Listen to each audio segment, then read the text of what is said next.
Welcome back to Science Unpacked. Today we're diving into a really cool paper titled Fermat's Principle for Cracks. Least action decides the crack path as true expense of energy. Wow, that title sounds super intriguing. Host_A. Fermat's principle usually makes me think of light, not cracks. What's the connection there? That's exactly the brilliant analogy this paper explores. Remember Fermat's principle? Light takes the path of least time between 2 points, right? Ah, yes. Like when light bends as it goes from air to water, following Snell's law, it's always finding the most efficient route. Precisely. This research suggests that cracks in materials behave in a surprisingly similar way. They also follow a least action path, minimizing energy expenditure. So a crack isn't just randomly breaking things, it's making a strategic decision, almost, about where to go. In a sense, yes, especially in what they call inhomogeneous materials. Think welds, composites, or layer components where properties change.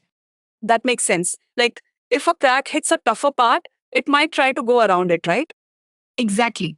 The paper uses the concept of configurational forces to explain this. These are like imaginary forces that guide the crack. Configurational forces. So, it's about the energy landscape around the crack tip, pushing it in a certain direction. You got it. It's derived from the J integral formulation, which essentially measures the energy release rate as the crack propagates. Okay, so the crack is always looking for the path where it expends the least amount of energy to keep going. That's its least action. And here's where it gets even cooler. Under very specific conditions, like a material with a square root elastic modulus gradient, the crack path can actually follow a brachistochrone curve. The brachistochrone curve, isn't that the curve of fastest descent? Like a bead sliding down a wire? That's wild for a crack.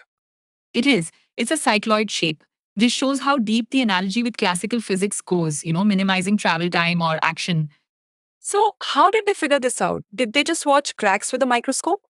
They used a combination of numerical simulations like finite element method and actual experiments. The simulations help predict the paths. And what did the simulations reveal about these crack paths? They found that the elastic modulus mismatch M between materials is key. If M is greater than 1, the crack deflects downwards. If M is less than 1, it deflects upwards. So, it's always trying to find the easier material or the path of less resistance to continue. Exactly. And here's a mind blowing part. The simulations showed that cracks start deflecting before they even reach the actual material interface. Wait, really? Like, they can sense the change coming? How does that even work? We call it the virtual interface concept. The stress and strain fields around the crack tip change due to the upcoming material inhomogeneity, nudging the crack early. That's fascinating. Unlike light, which only bends at the interface, cracks are more proactive, sensing the environment ahead. It's a non local effect, which is a significant finding. They also did experiments on dissimilar metal welds like SS316L and P91 steel.